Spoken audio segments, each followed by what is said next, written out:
Today on Living History, we're speaking with Emma Gao. I had one pair of tennis shoes for 3 years. Can you imagine? I remember it was Adidas. I bought it in Beijing before I got the flight to France. I wear that for 3 years. It's broken in the end. But my classmates, they're kids of chateau owners. They dress properly. They have different style, elegant style of talking. They totally different class.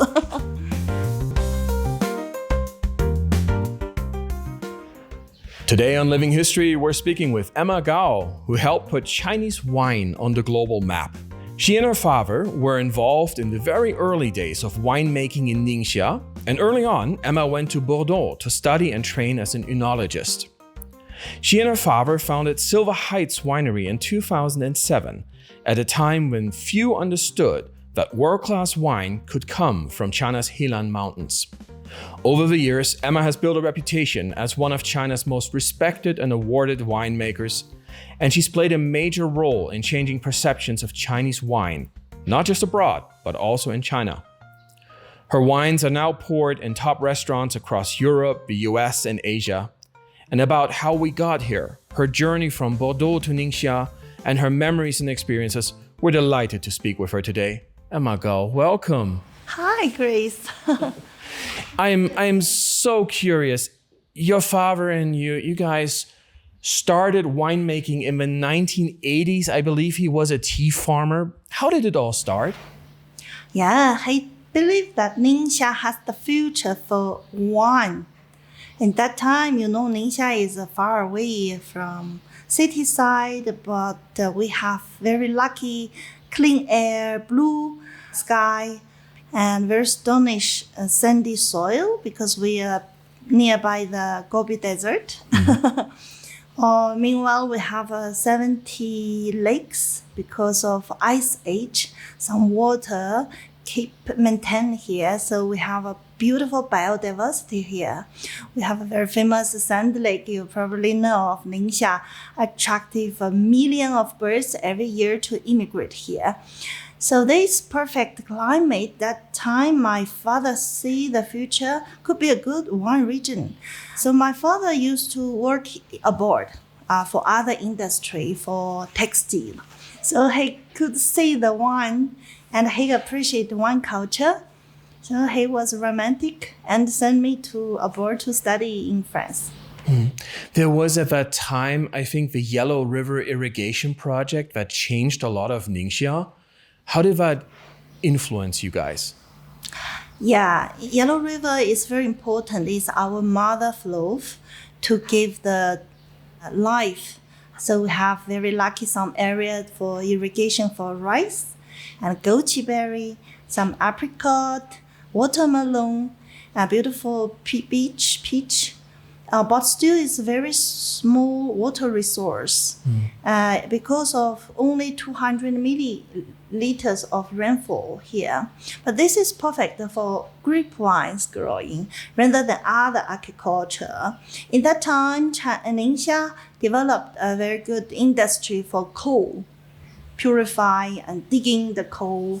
This not make that much money, but the importance is to destroy the soil. Yeah. So maybe this wine industry can help our region to maintain the beautiful landscape. And so we started 2007 after my graduation in Bordeaux. We started first the bottle of wine, then planted Vineyard. Really, 2012, we studied alongside of Helan Mountain several places to find here finally a Jinshan area where is the peak. So the frost influence is less because here minus 30 during the winter time and the very short spring summertime for ripeness. So if here's a frost early spring, can damage the bud and no crops sometimes as well. Yeah. How do you get the wine stalks to survive the cold winter? We bury the vines underground about 50 centimeters of earth. How did that start? This used to do 1,000 years ago. People do this for table grapes. Because the earth is the motherland, cover the trees, and his belly is the most safe place because earth also maintain the water. So before bury them, we give some water in the earth so this can maintain the temperature around 0. So in the winter, not all of the wine stocks survive this burying, right? Does that make it more difficult to develop a terroir? Yes. To bury the wine trees means that we have a shorter circle of life of the vine trees. And with extreme climate of Ningxia today, with global warming, we are trying to do a lot of things to help the vine grapes mature properly. And not only the sugar, but also the composition phenolic, which is the most important, anthocyanin, tannin, and aromas. So we do biodynamic, we do compost to help the soil has more organic matter and more microbe living in the soil, so less stress for the vine trees to mature too quickly, too fast. You mentioned climate change. When did you first notice that? Oh, I remember that when I come back from France, 2007, we harvested 27 September Merlot. And then now it's around 3 weeks advance. Oh. Yeah, that's a lot, yeah. And the fact of the global warming is also the extreme climate changing, like frost, like la graine, also many flooding water, rain during the harvest, like last year, can be a damage with some disease like medio odium. For here in Ningxia, I think since 2020 really started, yeah. I want to go back to the very early days because I read your father suggested to you to move to France to study. And I read you had never tried wine before. Is that true? Exactly. I was 20 years old, then Chinese girl never drink wine or other alcohol, spirits. But I was very lucky to be sent to France in Aix-en-Provence, in a very small town called Orange. Here's lycée viticole d'Orange.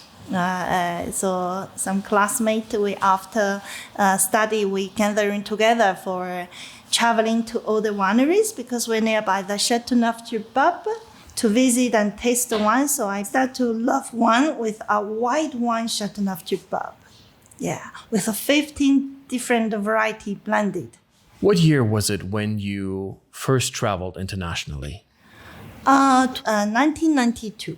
I was traveling with my father to Russia, to St. Petersburg. I did my high school there. I was wishing to study theater in Russia. By that time, my father told me that it's difficult to read Russian literature if you don't speak very well Russian. So study first economics. In his mind, economics is the solution for changing our life. Yeah. So I did management school. I growing up with all the other same age girls. We study, we living together, we went to theater. We did a lot of discoteca. We lived in a small city called Tsarskoye Selo, Pushkin. So where Pushkin lived there, so very much culture there in St. Petersburg. I enjoy a lot during the 5 years. After my study, I come back to China. I try to find a work difficult to the 1997. So my father called me that you probably need to study something technique for help yourself life. So make something with your hand.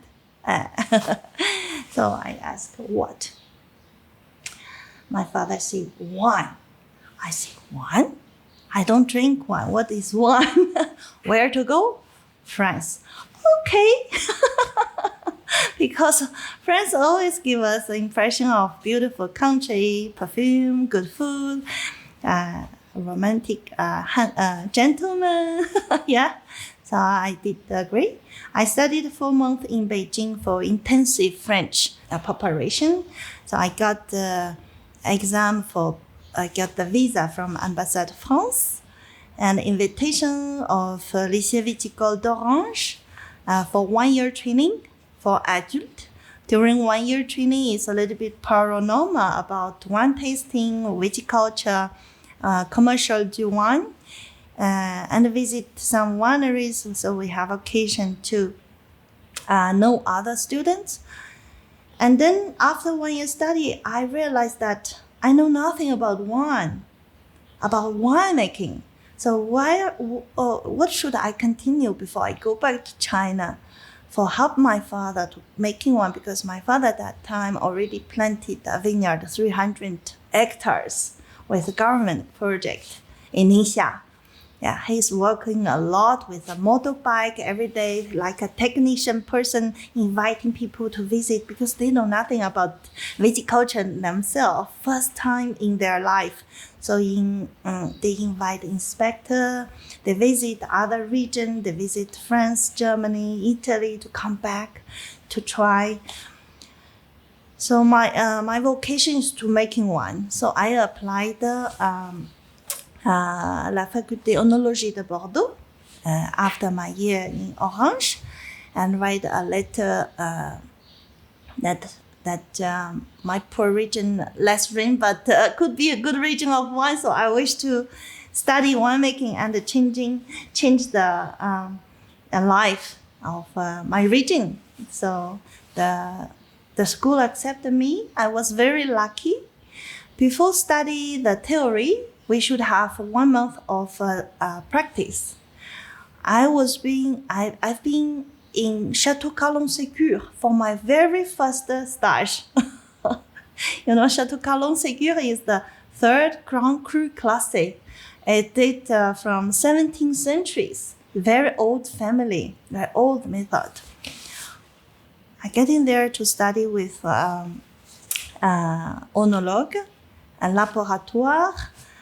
First harvest the sorting table, pumping up with a machine, and some analysis, composition phenolic, method glory, very sophisticated things in the laboratory for my first life. And then after that, I went to the class. My classmate was very selective, from 800 people to be coming to this classroom, about only 50.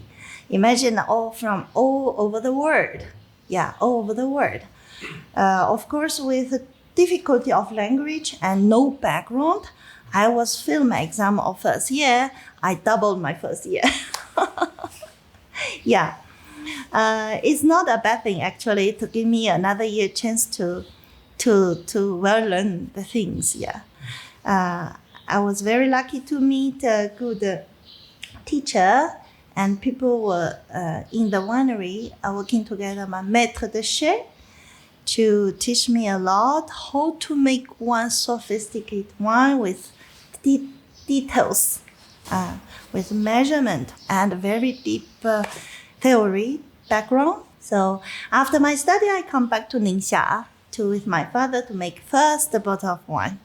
Meanwhile, because we are family business, only 10 barrel, 3,000 bottles, we cannot survive. So meanwhile, I work for Shanghai tourists for selling wine and gain my life. And then harvesting time, I'm also traveling to Xinjiang and Penglai to help like a flyer winemaker. Yeah, so part job like that. Yeah, for me, I was young, I was 28, so I wish to learn more about wine industry. Very lucky, my boss of Torres, Alberto Fernandez, gentleman, tasted my wine and discovered it's not bad. So he helped us to make the packaging, branding, and all the channel development for the very first Chinese wine in the Michelin star restaurant in Shanghai, Beijing, Guangzhou, Chengdu, like Jean-Georges, Amand de Bond, Macado. What year did that start? 2009. And he carried on the back this bottle to US to let Robert Parker to taste. Robert Parker even made a short video to critique this one, said that barrel using is properly, not too much, and can see the potential, but here's things to make effort to give us 86 points for the very first harvest. And then Jancis Robinson also came to China and paid attention to Chinese wine industry that time. And she gave us the first point of 2007 harvest, a vintage, 13 for 20, yeah, 13. And then 13 and plus next year. And then 14. Then 14 plus and 15. And then 17. So we're going to very lucky with all the professional sommelier and wine master, wine critics pay attention to wine industry for Silver Heights. Finally, we'll be on the World Wine Atlas. And then 2012, Ningxia started to government pay serious attention for wine industry instead of coal. They even invited some economists and CCTV to have a forum talking about this future of viticulture. I was being invited with my husband, Thierry Courtade, from where I met in Bordeaux. We married and we have a kid. My daughter now is 20 years, is studying in university. So we've been invited and we see that the future of viticulture for sure better than coal because for environment, it's like the skin of the human or the green things instead of digging and take it and run it. So Ningxia government started to has a wine bureau, and all the investors come to Ningxia like Moet Hennessy, Shandong sparkling wine 2012 coming in Ningxia. Also Penfold and Great Wall, Changyu came this moment as well. So now we have more than 100 wineries here. But the most charming thing in Ningxia is that we have a small area alongside of Helan Mountain, but we separate 4 different sub-region appellations. So here Jingshan North, we have Shizhishan. South, different terroir, different soil, temperature. Close to Yellow River is Qingtongxia. Hongsipu, then southern. Different area, different wines. Now in Jingshan area, we have very good Pinot Noir and sparkling wine. Yeah, we are trying to do the Barbella, Gamay, and Grenache, early ripened grapes. Feedback of market not bad. Yeah, because of global warming, for Cabernet Sauvignon is much difficult to ripen actually. But I think the future we try those variety can be the future of Ningxia. Yeah. I think the first thing that really impressed me is that in France, you got in, it was very competitive, right, in there. And I'm very curious about that because that was not a time when China and Chinese people had the reputation of making high-level, tasteful wines. So you were among the first. And if you said, I come from Ningxia, from China, did they respect you immediately or did you have to work for it? I have to work for it, yeah. Yes, I remember that it was a very difficult moment that without nothing, knowledge background, some of our classmates helped me, like from Burgundy, Val de Loire, modest people, actually second generation or third generation of winery. They show me, they even to help me if I cannot write down all the things after class. Yeah, they give me free classes after school. Very nice people, French. They have the fraternité to share. Those people, very nice. Help me a lot to prepare my exams. This is very interesting because one could expect them to be a little bit like kanbuti, like, oh, we are French, we make the best. Who are you to come? But it sounds like you didn't get treated like that. I said that part of my classmates, yeah. But part of my classmates are very bourgeoisie. They are Grand Cru Bordeaux, classé generation, maybe fourth generation. They never want to invite me for their tasting or their event, yeah. Yeah, it could be happen, yeah. Like Saint-Emilion, Médoc, yeah. Give me an example. They has a very small circle people actually. They play each other like only the concrete classic, the kids. They invite each other for Friday tasting, Tuesday tasting, for sharing their wines, some event. I dare to ask them if I can come, but they're very polite to smile and not invite me. Happens that, yeah. Did that change later? Yeah. Later, I remember that I got a very good exam. Even the professor gave me a smile. Madame Longvu, a very intelligent for East Research Laboratory master. I got 48 for 60 exams, final exam. Usually I ask her a question, he didn't reply me because it looks so easy and stupid question for her, So it gave me impression that should I ask or should I not ask? I really don't understand. But I did a lot of work. I even summertime holiday, I studied books. I read a lot and repeat a language for the knowledge. And I did almost 3 intern stage in different places during the summer holiday instead of playing go back home. So this all brings me very fast to catch up. And with all the help of my classmates as well. Finally, I got my exam. I passed. I got my diploma, so I got recognized by many friends. Yeah, a very big family invested 5 chateaux in Burgundy or Bordeaux. Who owns Carrefour? My classmate used to work with me in same team for laboratory. Never want to talk too much to me, but finally we get a very good friend. Yeah. That's interesting. How long did it take for you to make friends in France in those days? Friendship, how long did it take? Oh, it depends on people actually. Some people immediately, yeah. But some people takes time, yeah. Are people different? Oh, totally. We wear different shoes. I had one pair of tennis for 3 years.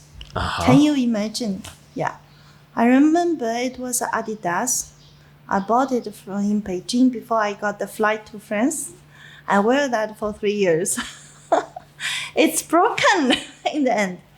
But my classmates, they're chateau owners, the kids of chateau owners. They dress properly. They have different style, elegant style of talking. They very professional. They have more life for leisure. I have to work after my study for a restaurant for gain my life actually. So totally different class. But I was happy. I was lucky because I was young. I adapt. Usually they gathering group because they also come from other places like Burgundy, Val de Loire, Greece, or US. They gathering together and they invite me. So I was most in that group, in foreigner group. It can be always a bit difficult to ask people about money, but you came from, I believe Ningxia was one of the poorest provinces in China in those days. You went to a very rich place in France. Yeah. It must have been very difficult for you to afford being there. How did you do it? Wow, I did all my best. I bring only $2,000 to France. Because my mother wanted to give me more, I gave her back half. Because I don't want, my mother has 400 RMB per month salary. My father, same, a manager for helping project of government, so it's very low salary. So I don't want to give them pressure. So I think I will figure out anyhow. And then I arrived to France, all this money spent in 3 months. Finish. So I start to think about it. How can I pay my rent then? How can I pay my study? Was free. It's a government school. Only assurance, 300 euro, that's it. And then for the rooms, it's not much more expensive actually in France, in Bordeaux. So I started to work also for harvest. I work for the chateau, for green harvest. And for harvest, they pay me. And for winemaking, they pay me, yeah. They're very honest people. They pay a good salary, like 5,000 franc per month. That's enough for me another 3 months. Yeah. I did my best to survive, actually. I remember that I even don't have money to go to the student restaurant. Even this is sponsored by the government. Only €2.50, you can have a beautiful, good meal. But I don't have that €2.50.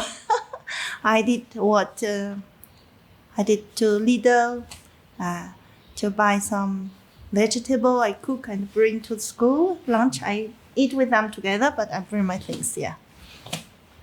That sounds like many years of very hard work. What was the toughest day? Oh, I think I was happy actually. I was happy to be able to enter to this school, and I was happy to meet people. Then I moved to student house actually because less rent. And student house I met a lot of friends from Belarus, as I speak Russian. So we are very good friends. After school we are going to have fun together, visit museum, to some music festival, and work hard. Libraries resource was free, and a lot of opportunity to visit Chateau Latour for us. And not access for everybody, but for our school, it's possible. Yeah. It's green door for us actually. So I was very lucky and to meet the people, teachers. So I was lucky and happy. It sounds like having friends made it a lot easier. Yeah, exactly. That's why I met my husband actually that time. He has a family in Saint-Estèphe, nearby Pauillac, a very humble family, very good people. I feel like in Chinese family, mutual culture. Yeah. What do you mean? For example, they know that I like to make a dumpling. His grandmother bring me a mixture for for meat cutting. Yeah. And every weekend, my boyfriend come to visit me with a sack of tomato his father planted, or some la fraise, framboise, or the flower on the garden. So I feel this is really warm, really charming. And in the family, his sister has 2 babies. Sometimes I play with them together in the garden. So I feel really comfortable, nice people, and we exchange each other. I cook for them as well. So the village people getting to know me as well. We went together to church for some friends' marriage, to visit some old friends. The third year people in France, they live in a very festival in salle of sports. They play football. They do les femmes, the women, ladies, the wifey. The wives. They do cook after football. So all the family gathering together. I've been in a community of one region. Other people working au Château Castonnel, Costertonel, au Château La Font-Rocher, au Pontet-Canet. They all simple people, workers, or in the vineyard, or oenologue, or winemaker. They living together, work together. They share each other bottles. It must have been that you were, if not the first, one of the first Chinese girls, women they met, they had long conversations with. What would they ask you about China? A lot of things. Yeah. They asked me if we still smoke opium. Oh. Because they know the history of this 100 years ago. Yeah, they know nothing about modern China. Yeah, China is moving, but people still has this impression. Very funny. And one of uncle of Thierry, my boyfriend, bring me some old book in French, but translated from China. Yeah, a very old book, beautiful illustrated book of Taoism. Some people still interested for ancient Chinese culture, I think. Yeah, sometimes I know, sometimes I don't know, but we can have look book together. Oh, this I know. How did you explain to people where Ningxia is? I said that simple, that my region is on the north of China, nearby Mongolia, the edge of border of Russia, very cold. That time very cold, exactly. Now it's warmer. And minus 25 to 30 degree winter time, that surprised a lot French people. And my father has explored some vineyard there, and I study here for making wine in the future. I want to talk a little bit about the journey of your father as well, because he got interested in starting a wine business, a vineyard, when Ningxia was still a lot about coal. How did he find out about wine? How did he figure out this might be a future? Not only my father, that time, China started to planting trees against the desert. So my father and his friend used to work for the Agriculture Bureau and Bank of Agricole. Think that the trees gave nothing, only for environment, but some fruit trees can give also economic interest. So maybe the wine trees. So they want to try. And then they started to make a tour in Europe. What was 1997. that like? Yeah. I went in 1999. What did he say when he come back? What was Europe like to him? He said that, wow, the wine is not only for make money and drinking, it's a whole culture. Because they've been visit Italy, Spain, France, Portugal, Germany. It's a tour for them, the governors. They visit the supermarket, restaurant, wineries, and wine schools. So they had paranormal. They really attracted to the wine industry. It must have been very eye-opening for him, because this was a time when China was really changing a lot. And you said also in Ningxia, the focus shifted away from coal. Yeah. Do you have any memories of that time? I remember when we really started to plant the vineyard here after 5 different plot field my father did before. This local government gave our land to other people for cow and the chicks. Oh. Yeah. They could not see the wine in the future. Yeah, it was difficult to get the land permission that time for vineyard. And then later on, we planted vineyard here. We made the organic vineyard. And surround us, people are digging the sand.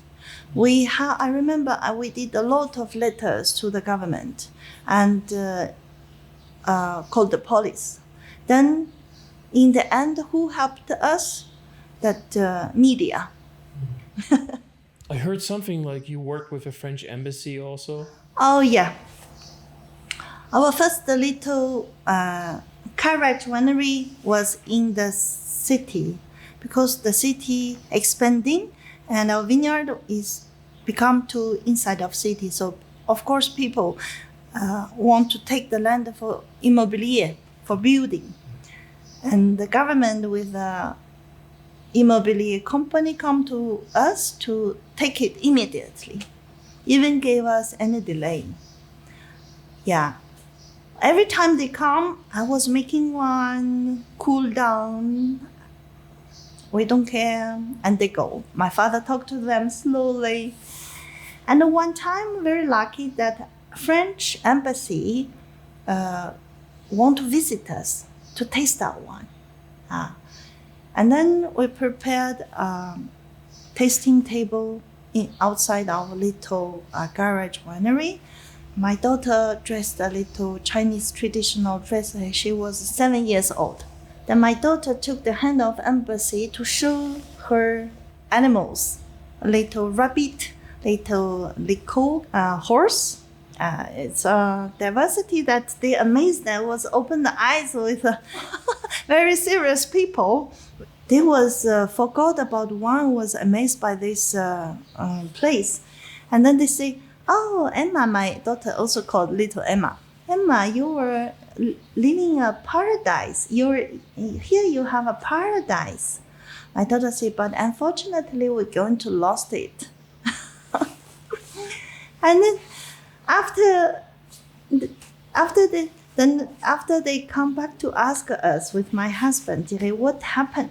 We said that, because expanding the city and they want to take this place for building, then we have to move. Then we cannot because underground we have a cellar of 60 barrels that our client waiting in Shanghai, Jean-Georges, Peace Hotel, the beautiful client waiting this one be aged. We need another 6 months or others to take to bottle. They're not ready yet, so we cannot move now.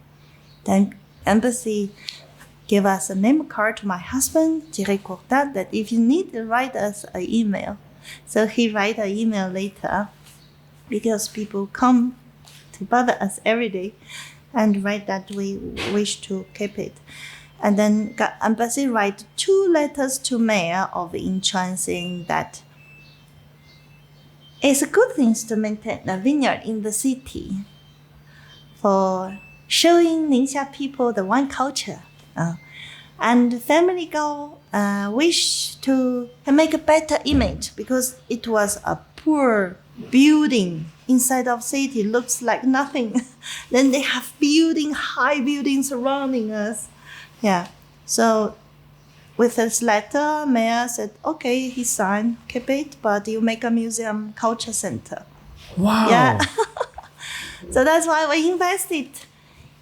After all these years, this culture center now, we're going to serve it as a biodynamic viticulture school. Yeah. Now it's ready. We can go later to see it. Yeah.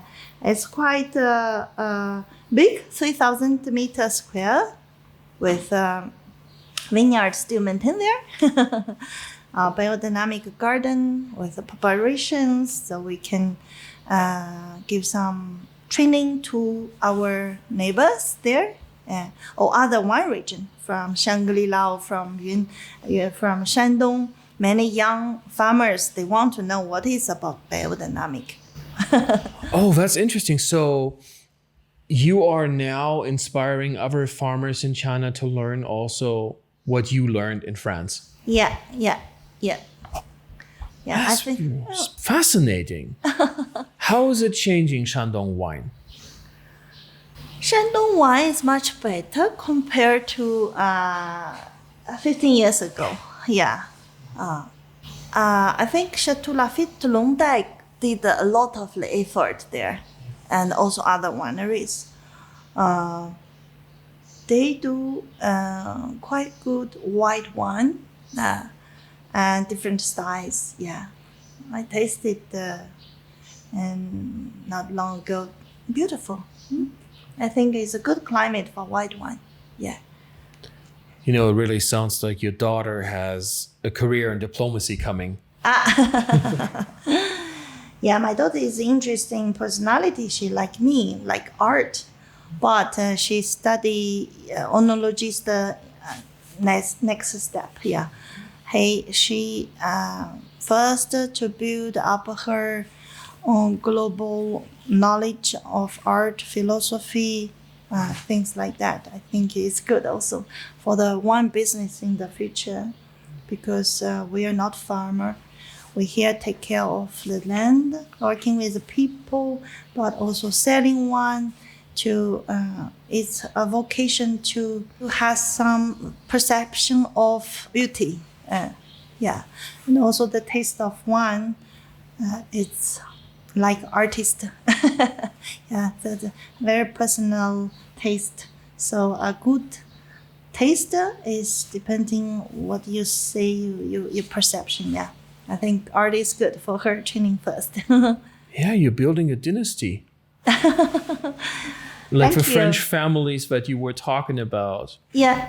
Who have been doing it for many generations, and now you're starting to do that for. How do you feel about the future? I mean, especially since that climate change is going to affect Ningxia and winemaking. Do you think wines will be able to grow here in 30 years in the future? It's really a crossment from now. If we do organic, it's a good future. It's good for ecosystem, for quality, for reputation of Ningxia. It's really a green name card for Ningxia appellation. But if we continue to do conventional way, means that pollution water, pollution soil, and no interest only for economics, and the quality of wine not recognized for the worldwide people, means that the reputation of Ningxia will shoot down for sure. It has already changed a lot. I mean, I remember 1980s, 1990s with coal mining here being really big. This was a very polluted area that cleaned up a lot, right? What was it like in those days? Those days, I remember I did nightmare in France. That I bring my boyfriend from France to visit my hometown, and was all the track of coal on the road and no trees. Nightmare. I'm in the dream. Is those road of national 110. You see a lot of track used to bring the coal from the north to the south area. How was it for him when he was here the first time? How was it? For Thierry? First time, when our daughter was 1 year old, we fly to Beijing. He visit the Forbidden City, then to Xi'an, the terracotta. I have my auntie there welcome us, driving a very small family car. And then come back to Ningxia. He tell me that he mostly like is Ningxia. Did he come here in the summer? Summer, yeah. Yeah. It's probably the best time to come visit Ningxia, right? Right. How did your parents react when you said, Mama, Baba, I have a French boyfriend. I want to marry a French man? My parents were open. Doesn't care about that. I think. My sister, I have an older sister, has married, so they're living closely. I've been abroad since 16 years old. I have already, they know their daughter will not do bazaar, so they don't worry that much. Yeah. I often write to them and telephone my mother to talk about my life. So my father says, "Oh, okay, but okay, you have boyfriend, but as far as he doesn't bother your study, that you pass exam." So Thierry with me 3 years in France. He helped a lot. He even write the exam card for me. When I sleep nighttime, he write until 4 a.m. for me to prepare my exams. Too many things to study, you know. Vocabulary, grammar, new things. He write very clear, different color pencils and different card, put this side. So next day morning, I have a look. Okay, I know this for exam. Yeah, help me a lot. Yeah, always support me. If I need to go somewhere, he drive me to the for stage. Make my stage to Chateau Lafon Rocher. And he's also a winemaker. You know, he's winemaking for 23 years experiences in Chateau Calon-Ségur. I met him the first day. Yeah. So we has different perception, different things. I have more theory, he has more practice. So when we work together, we're a very good partner. The pressure for you was probably really, really strong because, as you said, it was a lot of money for your parents to help you with the 2,000 francs. Yeah, pressure for money, pressure for no culture, no language. No friends, and feminine as a girl, because in industry of wine in Bordeaux is masculine. Yeah, a lot of men. Yeah. But here it's very different. A lot of vineyards here, women are in charge. You are in charge. I remember last time I met the other enologist, the older lady. Yeah. Crazy Fang also, right? Yeah. Helan, also a winemaker from Bernard Ricard. Yeah, all girls. So what makes Ningxia different? Why are women in charge here and in France it's men? I think even, feminine in wine is helpful because wine trees you need to take care like a baby. Feminine is like grow up your kids. It's a life being, life, not only the trees, but life surround very delicate, sophisticated care. I think women is good for this one. And also for the vineyard management, mostly working on vineyard are ladies. Yeah, they're smaller, they're moving faster, like during from the springtime, take off the shoot, bring them up, lead them to the fair, and green harvest and harvest need a lot of hand work. The ladies are much more faster and more delicate, and patient. Yeah, the ladies, they are very strong here. Well, I've seen actually in the main building here a picture of all the people in front of their home doors. Yeah. It seems like you have really changed the lives of a lot of people in Ningxia.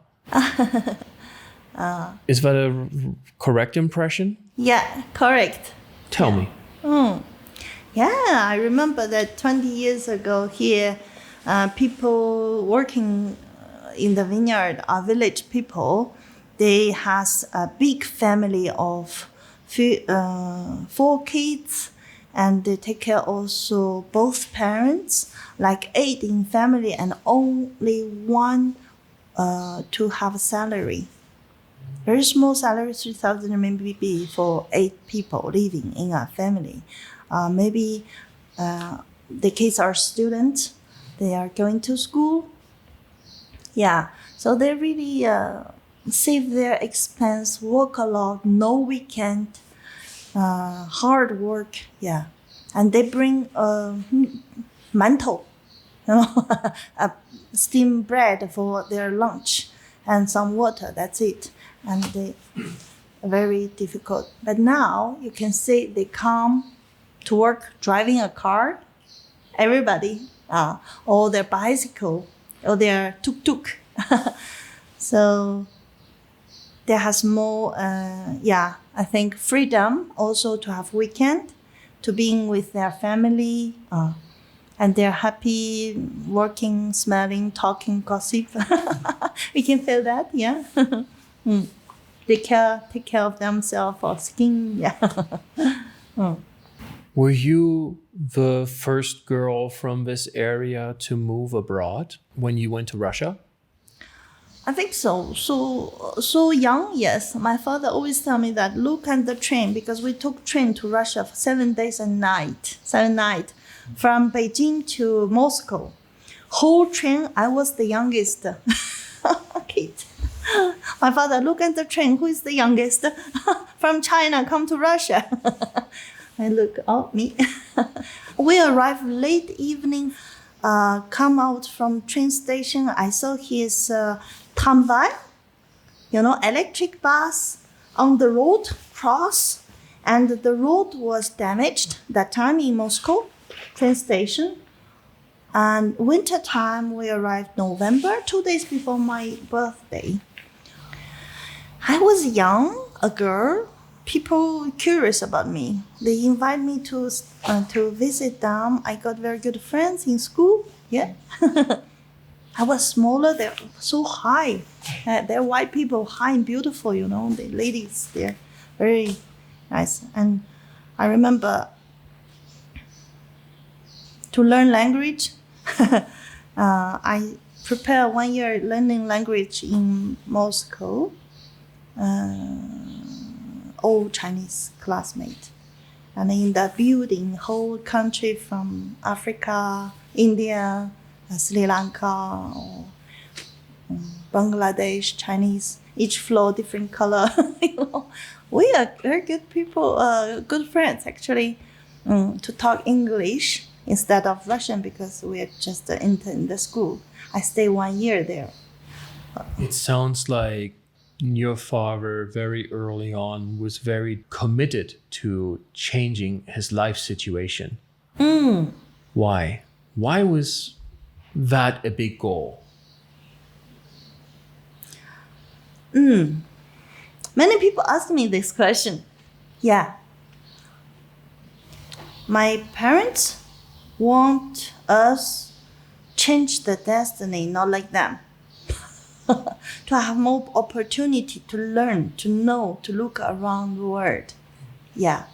Not only stay alive, like only quotidian life. Yeah. Both my grandparents, they're actually all functional.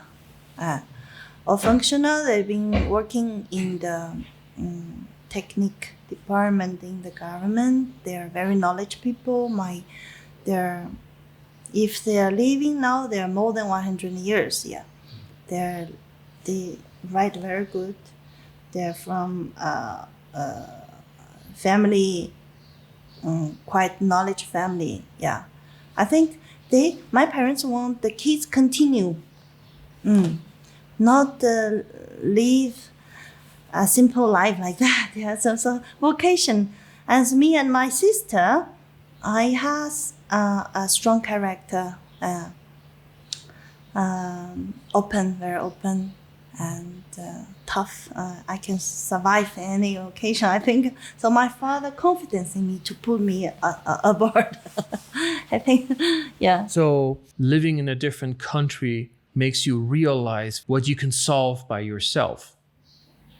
Yeah, I think this is a good opportunity when you leave early age rather than you leave later. Yeah. Oh, it's good or not good, but yeah. But to learn a language is like a door. Yeah. To learn Russian, be living like Russian culture, talk to them, living with them 5 years. I forgot my mother language of Chinese actually. I learned my English in Russia. So this gives me really open mind, not be fixed one thing. different angles, different point of view. Because I used to work interprète after my study for earn money for Chinese tourists or commercial people. I can see different things. It's very difficult to match them for translator something.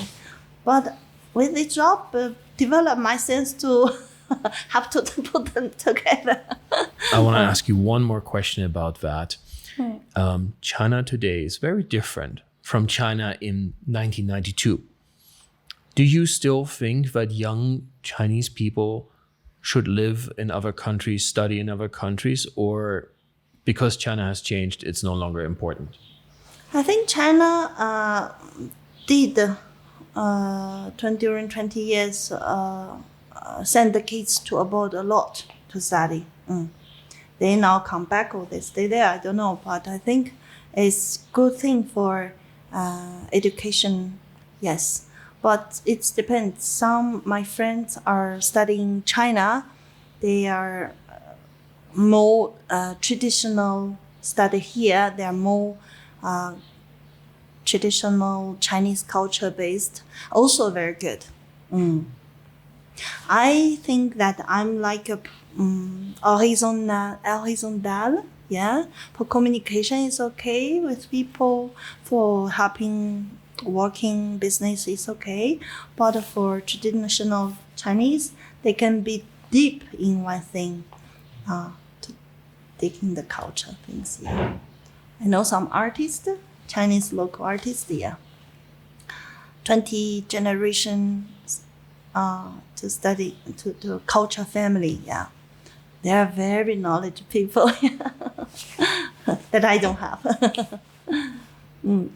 I think this is really fascinating. Thank you so much. Pleasure. Thank you for interview.